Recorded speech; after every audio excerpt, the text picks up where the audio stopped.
அன்ஹெல்தியான கொத்து பரோட்டா பதிலா உங்க குழந்தைங்களுக்கு இந்த மாதிரி ஹெல்த்தியான முட்டை கொத்து சப்பாத்தி பண்ணி கொடுங்க. இந்த ரெசிபியை தெரிஞ்சுக்கிறதுக்கு முன்னாடி இன்னும் நம்ம சேனலை ஃபாலோ பண்ணாம இருந்தா ஃபாலோ பண்ணிட்டு பாருங்க. வெங்காயம் வதங்கினோன்னு ஒரு 3 கட் பண்ண தக்காளி போட்டுக்கோங்க. தக்காளி வெங்காயம் வதங்கினோன்னு இப்போ இஞ்சி பூண்டு பேஸ்ட் போட்டுக்கலாம். ஒரு ஸ்பூன் அளவுக்கு, ஸ்பூன் மஞ்சத்தூள், மிளகாத்தூள், ஒரு ஸ்பூன் மல்லித்தூள், ஸ்பூன் கரம் மசாலா. ஸோ கொஞ்சமாக வந்து தண்ணி ஊற்றிக்கோங்க. பச்சை வாசனை போகிற வரைக்கும் நல்லா கிண்டி விட்டுக்கலாம். 4 முட்டையை உடைச்சி நல்லா பீட் பண்ணிக்கோங்க. பச்சை வாசம் போயிடுச்சு. இப்போ அந்த முட்டையும் வந்து அந்த மசாலாவோட ஆட் பண்ணிடுங்க. நீங்கள் முட்டையை பொரிச்சு போடலாம், இல்லைனா வந்து இந்த மாதிரி மசாலாவோடய ஆட் பண்ணி போடும்போது இன்னும் நல்லா டேஸ்ட்டாக இருக்கும். முட்டை நல்லா இப்போ பொரிஞ்சு வந்துருச்சு. ஸோ இந்த ஸ்டேஜில் வந்து நம்ம கட் பண்ணி வச்சுருக்க சப்பாத்தி எல்லாத்தையும் ஆட் பண்ணிடலாம்.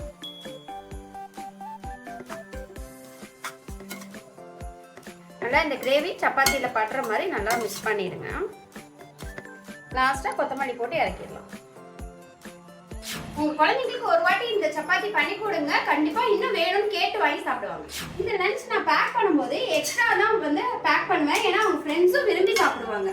இதை கண்டிப்பாக நீங்கள் ட்ரை பண்ணி பார்த்துட்டு உங்கள் ஃபேமிலி அண்ட் ஃப்ரெண்ட்ஸ்க்கும் மறக்காமல் ஷேர் பண்ணிடுங்க.